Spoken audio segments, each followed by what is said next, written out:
Publisher Podcast. Welcome back to another episode of the podcast. I'm Alexa Bigwarfe, and I am so happy to join you. We are going to be talking about marketing today with Stephanie Feger, and what a great conversation we had around knowing your why, about honing in your audience, and most certainly about picking a strategy and the best things rather than just doing all the things and hoping one of them works. But before we get into it, if marketing is a place that you need help, I hope you've gotten your ticket to the Women in Publishing Summit. This wonderful, amazing event runs live, but virtually, so you can attend from anywhere, March 1st through 4th of 2023. You can use the coupon code 50OFF WIP23. That's 50OFF-WIP23 at womeninpublishingsummit.com. Go grab your ticket now because we will be talking about marketing for an entire day. We've brought in all kinds of experts who are going to talk about all of their best tools, tactics, techniques, all the things to help you market your books better. And then on day 4, we continue kind of talking about marketing, but also talking about business growth and other ways to make more money and getting in front of other audiences and tools that you can use. So really 2 full days on this concept of growing your author platform, marketing your book, growing your influence, getting in front of other audiences, and making as much money as you can through your book. So again, head over to womeninpublishingsummit.com, use the coupon code 50OFF-WIP23, and we can't wait to see you on March 1st. All right, enjoy the show.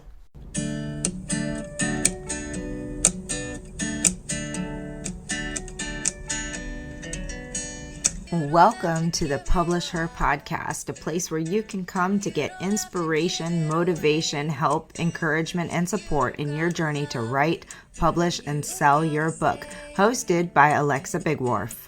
'Cause I've been where you've been, and I felt what you're feeling, and I don't want to get in your way. All right, everyone, welcome back to another episode of the Publish Her Podcast. Today, I am talking with Stephanie Feger.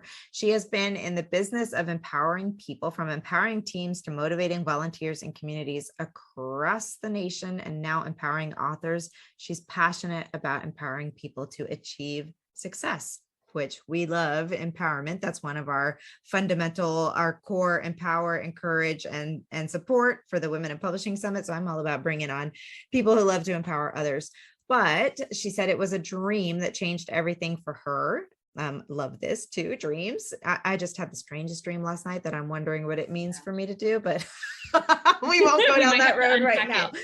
Your dream charged her to write a book, and it became the catalyst for her to redefine her own success, reevaluate her personal goals, and turn her what ifs into why nots. And I just love that because I feel like that's the driver between for a lot of us when it comes into getting our books out there. So she is the author of Color Today Pretty, an inspirational guide to living a life in perspective, and Color Today Pretty guided journal, where she shares her secrets to harnessing true perspectives, the ones she has used to discover the difference between living an ordinary life and an extraordinary one.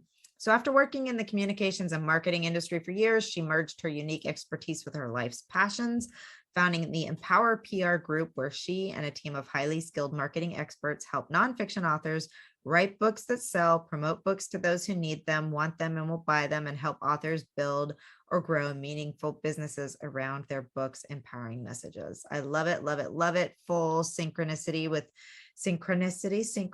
whatever, however that one's pronounced. We get to make up words. Yes, exactly, with what we have going on. So lastly, the Empower PR Group blends personal experience with innovative marketing solutions to ensure those who need to hear of a message, a book, or an author brand do. Success book requires strategic marketing, and Stephanie knows this because she's lived it. So you can learn more about her, and all of these links will be in the podcast notes, but it's empower, EMPOWER, PRG group.com. So empowerprgroup.com. Sorry about that. Look for the show notes and you'll get all of this stuff. Okay. So welcome, Stephanie. Thank you so much for being with me today. Absolutely. Thanks for having me. Yes, we talked, just so that our audience knows, Stephanie and I have been talking already for 45 minutes before we even hit record on this podcast episode. So we have just discovered there's a lot of synergy between our belief systems, what we're doing for authors, how we're helping authors move forward, and how many commonalities we have in what we're doing and how we're bringing it into the world. So I think it's really great to find another kind of kindred spirit in the industry, because yes, and what we really decided that we wanted to talk about today is the idea that there can be a lot of shiny object syndrome happening. So if you're not sure why you're doing what you're doing with your marketing, you might just like want to try this and want to try that and want to try this and that. So we're going to really dig into why that shouldn't be happening and all of those kinds of things, right? We're kind of playing it by ear here. So if we have so much we can talk about, it's not even funny. So this is all wonderful. Absolutely. And you're right. This, in the world of marketing, I have a friend that calls it like I've never heard this before, but like, what did she call it? The Beagle syndrome. The Beagle syndrome. Where do I go? Like, oh, I love it. Where do I go? Like, oh, that's fun. I considered it like the squirrel or the shiny new object. I like dogs. So if I can figure out a way to do it with cats, I'll come up with something like that. But, we live in a culture now where it's really easy to look around and see what other people are doing and feeling like you missed out. And I have felt that personally, because as an author myself, I understand that feeling, but I also see many authors I work with feeling that way too. And I don't believe that you should do all the things. If you try to do all the things, you'll do none of the things well. So it's just in life, right? Just in life. This was actually kind of like a statement of the last 10 years of my life. I mean, I can't say that I haven't been doing all the things well, because I hope that I've been doing the things well, but not at okay. So I think the second part is that you can do a lot of things and do them well, but it's at great sacrifice. Something's going to be sacrificed through it. And not everything has gone well, I assure you. There have been some very not well things that have happened in that, trying to do too much and taking on this and that and trying to do that. And when I talk about it with authors, I often use the expression, don't just throw spaghetti at the wall and see what sticks. Like, you don't want to be spending money and just saying, well, I'm just going to attack this and see if spending this $1,000 made any, or even if it's $47, like you have to those add up quickly if you're not doing it with some kind of a plan. So what's the baseline for this? Like, how do you determine, where do we start? Well, okay, if you're okay, I want to go back a little bit, because you mentioned something about a dream and how that charged me. I want to tell you about that, because really the essence of what I wrote about is the essence of how I look at marketing. And it's very odd. My first book, Color Today Pretty, is a memoir, and I never expected or planned. First of all, I never planned to write a book. I know many authors, that's a goal, not mine. And I also never meant to create a business. My husband wanted to be the entrepreneur. I was like super comfy where I was. Been there over a decade, like most of the days, loving what I was doing, feeling like I was leaving a good impact. But I had a plan, and life has another, and that's what happens. And so I had this dream, and I woke up in this dream, a judge on a show like America's Got Talent, which is proof that my husband and I had watched way too much reality show. It's totally proof. It also is proof of like how long ago this dream was, because I don't watch that stuff anymore. But I don't even know if it's still on. But anyway, so we woke up, and I was like a Simon Cowell kind of curmudgeon, which is, if you know anything about me, like, I don't have that negative energy. I just don't have energy for the negative energy. So I was the sole judge of people's like dreams and realities. And this young kid walked on the stage. I remember him like it was like yesterday, because this is before my youngest was born. And I think my youngest is this kid. So that's a story for another day. All my kids have dark hair except my youngest. He's blonde. And this kid that walked on the stage was a blondie. Oh, that's wild. Isn't that weird? It's totally weird. So see, you're unpacking the dream you just had. Like I'm still like a decade unpacking this other dream. But he walked on with a canvas and markers and paint and whatever. And he was an artist, and he goes to paint. And the first brushstroke that he did was proof that like I was going to have to tell him, this is a no-go. You do not get to continue, collect your $100 and leave, or whatever. You're not going to make it past go.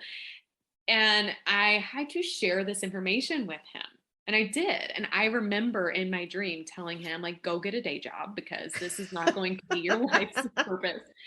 And instead, he smiled. Okay, now, which, like, pause. Let's be real. If you remember watching America's Got Talent or American Idol or any of those, if someone gives you bad news, or even in life, right? Like for me, it's even in, I'm either crying or like Right. yelling expletives. There's nowhere Right. in Right. between. Right. Definitely not smiling. And this kid was smiling and he gave me his canvas and he said, "That's okay. I just want you to color something pretty today." And I woke up.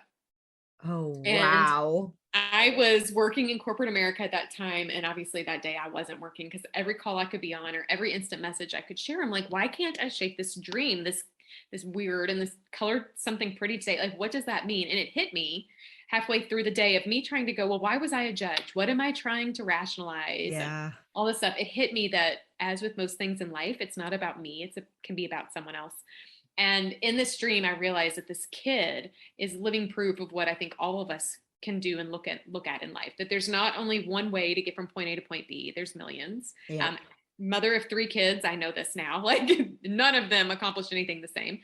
But also, he didn't see this feedback that I had given him as a stop sign to turn around. Instead, it was just a road bump in his journey to still accomplish. If this kid was a real kid, not a figment of my imagination, I actually believe that he would have moved on and been like Mozart or like Leonardo da Vinci, or pick Yeah. some Yeah. Yeah. beautiful like human who's done great things in the world. I think he would have, because he saw that as like an opportunity to get better and to keep going, that it was like a shift. And Yeah. it challenged me. Like I left that, I realized leaving that dream, it wasn't like he just said, well, I'm going to do this. He challenged me with the ability to like reevaluate how I look at my moments and try to see them as growth opportunities and positive like chances for me to shift how I see the world and see myself.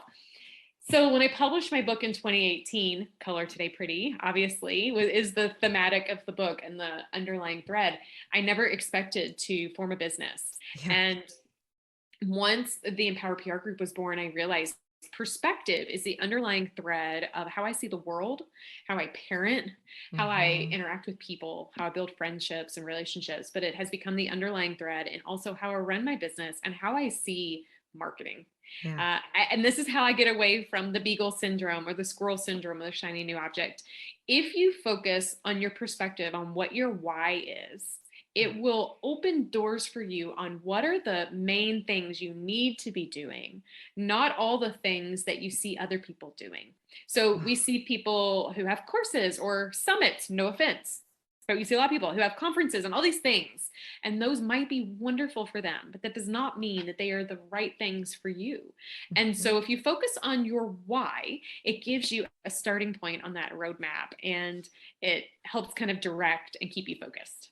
I think that's wonderful. I've often in our blog posts and different things that I talk about the impact that watching the presentation that Simon Sinek did Yes. on finding your why like had a major impact on me early on in the process. Because here's the other thing. I mean, I'm definitely going to come back and unpack all of that stuff. But before we even get into it, I want to talk about why knowing your why is so important just to begin with, because the second part of that is that um if you don't know this is a hard industry. We were talking a little bit earlier about how there's a lot of predatory stuff happening in the Yeah. industry, but that just throw that stuff to the side and just think about the Right. fact that like how many ugly reviews have you seen or people been completely attacked when you're looking through reviews or hearing authors upset in your author. Certainly you have friends that are authors, hearing them just torn apart by words that somebody has said. I just actually had someone reach out to me the other day to ask the question, like, what do you do when a friend or family member that you thought would support you after you publish your book is now attacking you or doing all this kind of stuff? And I'm just like, oh my gosh, these are heavy questions, but these are the things that authors go through. So knowing your why keeps you grounded on so many other things beyond It does. marketing, just as a baseline. But to go back to where you're coming to this perspective of knowing your why to get you where you're going, like it helps you map out your goals, your objectives, what you're getting to, why you're getting to them if you know your why. And that keeps you on a path that it's a lot. I wish I had focused more on that because I just got all over the place, and you can so easily just be doing a Mhm. million different things. Right. And you're now you're throwing spaghetti and you're hoping something sticks, but then you take a step back and realize, well, did that spaghetti even matter? So when Yeah, I published exactly. my, right, when I I published should my, have been making chicken, yes, why spaghetti as chicken? So when I published my first book, I didn't, like I told you before, I didn't have a dream to publish a book. That wasn't a goal of mine. And when it happened, or when I started that process, I sat down with my husband, who is super supportive, and I'm very appreciative of that. And he was like, "This is great. Look at what you can do." And I said, I've given it a lot of thought. And I am publishing this obviously because people are asking, when's the book coming? I want the book. But if I have 500 copies of my book in the basement and nobody buys it, Mhm. it will still be worth it, because I have Mhm. proven to 3 little people that I grew that are now like with heartbeats outside in the world. I have proven to them that when mama has a dream, she made it happen. So Yeah. my why was strictly literally, I actually, this is also a story for another day. I actually created a business to fund my book journey. So like, I wanted to make sure, and not this business, not Empower PR Group, Right. it's A something else. different one. Um, a different business, but I did it because I wanted any of the financial investment of the book to not be strenuous to our family. Like I just felt Mhm. like there was something else. So I proved to my kids, like, if you want to do something, nothing stands in your way. And I realized that I work with authors now that I always actually start with, what is your why? Because if your Mhm. why is to Mhm. become the next, J.K. Rowling, or Yep. if your why is to like sell 1 million copies, like that's a different marketing approach than if your why is to prove to your 3 kids that mama can do Yes. anything, Yep. or if your why is to align with a business you already have. Like all of those are different. Yep. Some people's whys are unrealistic. And I'm from Kentucky. I'm not sure if you picked up on the accent, but you're from South Carolina. Did you say South Carolina? So Yep. you've got those people down there with the cool accents too. But what I was going to share is, I always say in my like Southern drawl, like, you can't do that. Like I try to be really nice and like let them down. But I want you to have realistic whys and realistic goals. And then that's where we begin. We Yep. began there, and we always go back there, because I found it the hard way. There was an author I was working with who I just figured every author wanted to sell books. Like, of course, why would you write a book if you didn't want to sell books?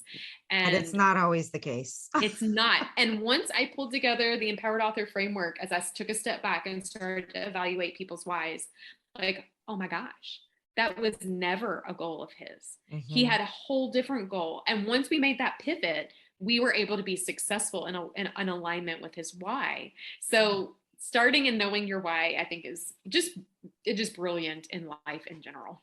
Yeah, I'm an example of that myself, like similar to you. I could 10 years ago, I would have never imagined that this is where I would be. Like it wasn't even on my radar at all. Like I'd loved books, Right. when I was little, I thought I was going to be a novelist, but anyway, um, when I published Sunshine After the Storm, a survival guide for the grieving mother, like there was no intent to be marketing the book. Like it was just a book that I needed to have out there. With that being said, I knew there needed to be some level of marketing because the people who needed it needed to know that it was Yep. there. But Yep. most of the marketing that I did was pushing them towards getting it from me for free. So Yep. like I Yep. wanted it out there so that it would be a resource, but I had no intention. And then I built a nonprofit around that, because I was not only sending them the book, but I was also sending them a care package of goodies to have in that moment. And all of a sudden it was like, okay, you cannot afford to do this anymore. Right. This is Right. expensive. So bring Right. in the help to do it. So yeah, I totally get that. Whereas with my next book, which is my first fiction book, the goal is totally different. Like I want people to actually buy this book. I want a lot of people to buy the book. So my approach is my why is totally different. My why on the first one was because I wanted to help people and give them a resource in their worst time of life. My why on this one is because I want to become a well-known writer, and Yeah. they're going to be very, very different approaches to that. And that's okay. Like your why can evolve, and your Yeah. why can grow with you. In fact, it should. Yeah. It absolutely should.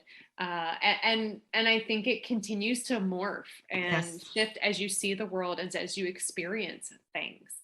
There's a chapter I wrote about in my book, which is, and I know you and I connected on child loss, but this one is about sexual harassment. When I was 15, I was sexually harassed by my 16 by my driver's ed instructor. Oh my It was gosh. a story that, like, if I look back at it, I'm like, that didn't happen to me, but it did.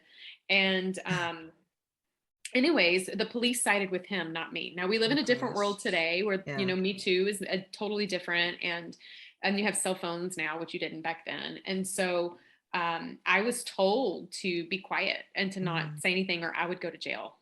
So Oh I my remember writing that gosh. chapter in my book thinking, like a 16-year-old was, like 16-year-old Stephanie going, oh my gosh, I did something wrong, which I didn't.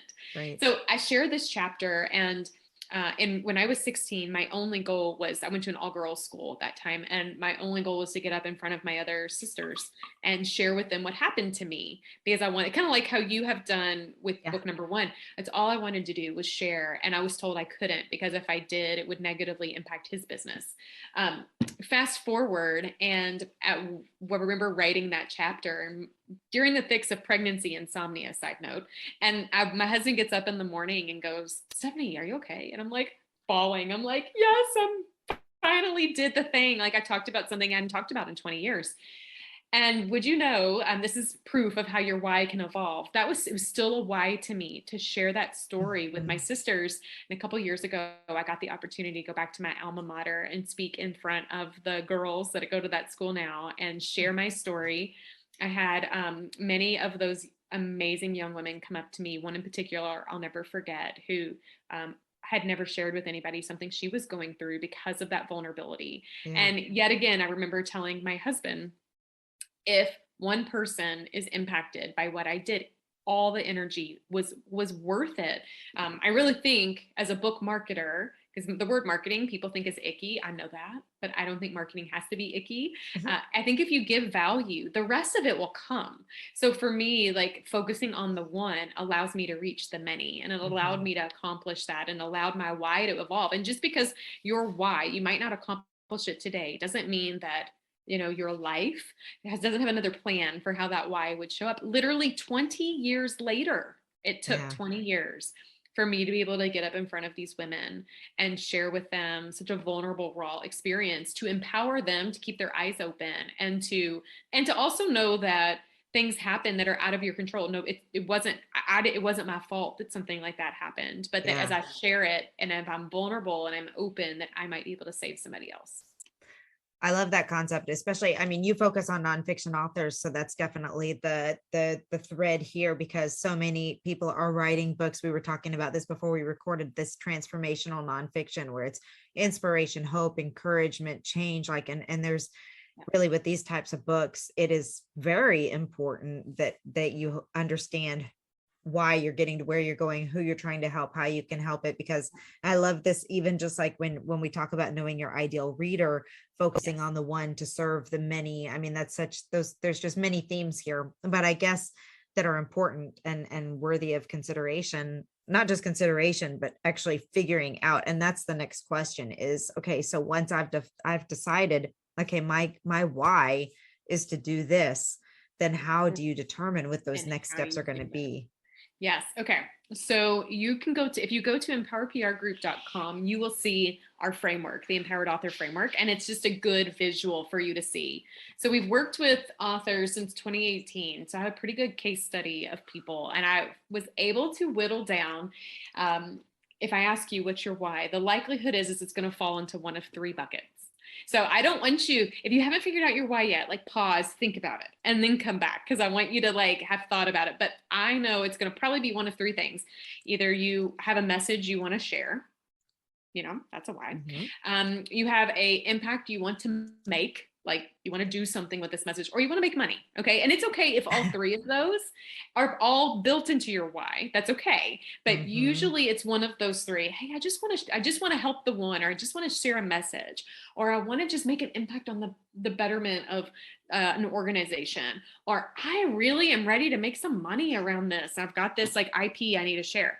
So once you know that, I work with authors to help figure out now, where do we put our focus in? So let's kind of unpack a couple of those. So if you have a message that you want to share, the most bare bones way to do it is if book writing is a part of how you're going to do it. So I'll also start there too. Like, not everybody needs to and should write a book, which I know is a little like controversial for me to say. But it's so true. It's so true. And that's a message that people need to hear. Yeah. And it's not a bad thing. Like, I'm not saying because maybe writing's not your strong suit. I'm not saying that, because there's ghostwriters and amazing editors. I'm literally just saying, in a world where there's a million ways to share a message, writing a book is one of the ways. I like it because I heard a preacher say once, and I've adapted this, and like, I hold on to it really tightly, but he shared this concept I think is relevant to books, that books build bridges and break down walls. Mm-hmm. And I believe that if you have something that is important to share, even if it is controversial, what have you, it can break down walls and build bridges. But not everybody needs to write a book. So if writing a book is in your plan or life's plan, the way to share a message is to make sure you write a marketable book and then sell it. Like, I know that sounds super simple, but it's those two things. I mentioned I'm not just saying to write a book. I said write a marketable book, because if anybody can write a book, writing a marketable book is requires forethought, requires persistence, focus, a purpose. And a marketable book is important because writing a book is likely writing the book for you. But if you write a marketable book, that's the pivot from you wrote a book for you to now you're writing a book for somebody else. So if sharing a message is important to you, go ahead and write draft 1, which will be about a book for you. And then take a step back and start looking at it through the lens of your reader and reevaluate, what does the reader need to know? I share this from experience. The first draft of my book was written obviously for me. I didn't mean to, but everybody does. And I got really great feedback from my editorial board, except somebody shared something and it like derailed me. For 9 months, I put the book down. I'm like, fine, I'm not writing the book. It was silly. 9 months later, I looked at it. I was like, that's so silly. But her feedback was, I am a very detailed writer. So if you read any of my stuff, even if you read the blogs on the podcast, and I mean, on the website, you will feel like you're having coffee with me. Like that's how I write. I want you to feel that way. But she asked me, does your reader need to know all of this? And I'm like, yeah, they do. And then I went back and reread it. I'm like, no, they don't. And that's this shift. Every chapter in your book should take your reader through a purposeful journey. It should have a purpose. Mm-hmm. And I don't care if it's a leadership book we're talking about, a memoir, a how-to, I don't care if it's a collection of journals for you. I don't care what it is. It should have a purpose. And that requires you to shift your mind. So so I say, if a message is important to you, make sure your book is marketable. It's written to a specific audience unapologetically. You hear nothing else today. I want you to hear this. Try to reach everyone. You will reach no one. There's 7 billion people in the world, last I checked. If 1% of 1% of the 7 billion thought you were really cool and bought your book, you would like have too many people to navigate in any email funnel that you could make. It would break your system. Okay. So don't try to reach the 7 billion. You never will. Focus on your niche and be unapologetic to it. And then make sure the messaging is on par, and then start leveraging, inbound marketing approaches to pull people in, to be able to like personally give themselves permission that they're the right person for you. That's the other thing, is like, you might have an amazing message that everyone needs to hear, but how you're going to deliver it might fall flat to some people. That is okay. You mentioned the author or the authors who have talked to you about their family, like having issues. Mm-hmm. I always tell my authors, do not expect your family to ever like what you're reading or to ever read your book. Right. That is a commonality. They remember you in diapers and they can't quite understand and figure out how cool you are today and that you just wrote a book. So like, just say, fine. They're not, I have family that I'm not sure if ever read the book. That's okay. I don't care. I moved on. Right. They don't have to be your audience. And then I do believe that you then focus on your platform. So that helps you be really focused on how do you do that and spread the message. The book has to be marketable, and you have to have the platform in place to be able to sell it and launch to success. That's just one of the 3. But see, it takes away, I don't need to go create a course yet. Well, no, why would you focus on that? Or I need to do Facebook advertising. Well, you haven't even written your book yet. How could you even do advertising if you don't have a marketable book yet? So there's a process. It's a hugely important process. And for anyone who's like, well, I've already written my book and what do I do now? I mean, that's the whole thing, right? Is that so many people just rush, they write their first draft, basically. Maybe they get it edited, maybe they don't, or maybe they have it proofread or something, but it's still a draft. And a lot of people skip that part of going through, like you mentioned, you had an editorial board, but going through writing critique, going through a manuscript critique, having a true developmental edit, making sure, putting it aside maybe for a little while and then coming back and saying, does every chapter not only achieve what that chapter was meant to achieve, but guide it towards the achievement, whatever the whole book is supposed to achieve, and slow down. I mean, especially if you're writing a book, like that's my biggest thing. If this truly is supposed to be something that you want to sell, and we've clarified that, we believe these people want to sell their books, then do it right, because you really can't. Yes, you can continue marketing and growing the marketing after you've launched, if it's a marketable book. But once it's launched, like, you can't get that time back of resetting that stage or clearing your name. And once you've put a book out there that doesn't achieve objectives, then people are less likely to trust you the next time. Yeah. And to add to that, and I would consider myself like more authentic marketer. Like I have come from a background in PR and communications before marketing. And so I'm looking at relational marketing. And so if you wrote an amazing marketable book, guess what? It will market itself. Yeah. So I always say you've got to start there, because yes, there's other marketing things you can do, but a good book will continue to sell itself. And there's a process that we use at the Empower PR group called the author impact method. And I want you to think of like throwing a rock into the water. And so there's the rock and then there's two ripples. The first kind of rock is like your author platform. You want to make sure that people know how to buy books from you and what you do. And so the platform is like the conduit to that. Sure, your book's up on Amazon or Ingram or whatever, pick whatever, but they will go searching for you. And so do you have a digital presence? What does that look like? That's your platform. But from that, these two circles, a lot of people like to jump to the last circle, but I always talk about the circle in between. And these are your current connections, the people who know you, love you, trust you, believe in you, and want you to succeed. Outside of your mom and dad who aren't going to read your book. Okay. I'm just kidding. Outside of the people that we know that are like family that aren't down for it. We all have a network of people who think authors are really cool, because we are really cool. We accomplish something so many people aren't able to do and don't do. But we don't leverage them and we don't tell them how they can help us. So if you've written a marketable book and then we leverage your warm leads, these beautiful warm connections of people who want to help you, and we tell them how to help you, here's what happens is like your book reaches the people who love you and support you and want you to succeed. And then they start telling people to buy your book. Well, I know the last book I bought that wasn't an author I'm working with came as a recommendation from someone. So in the book process, like I don't overthink spending $20 if someone goes, oh my gosh, you have to get this book. Same. I do it. Same. Right. That's how the world works. So if you bring people your connections and you tell them how to help you, and you've written a good book, that will become like this ripple that keeps going. Many people want to jump to the last ripple in this impact method, and that's your visibility strategy. They go, oh, I want to go get on TV shows and I want to be on podcasts and I want to do all this stuff, which is wonderful. And you could totally do that, except now you're reaching cold leads. And those cold leads take longer to nurture and to get them to say yes to coming into your circle. So you can do it, but you should have told your inner circle, your connections, all about what your book's about and why you're doing it, and give value on how it's helping them. So then simultaneously what happens is now they're talking about your book to other people, and now you're reaching new people. And before you know it, it's just this ongoing momentum that happens. And then it allows you to focus on the fun things. Like someone once told me I'll never forget this. It's probably going to be like the first page of my next book.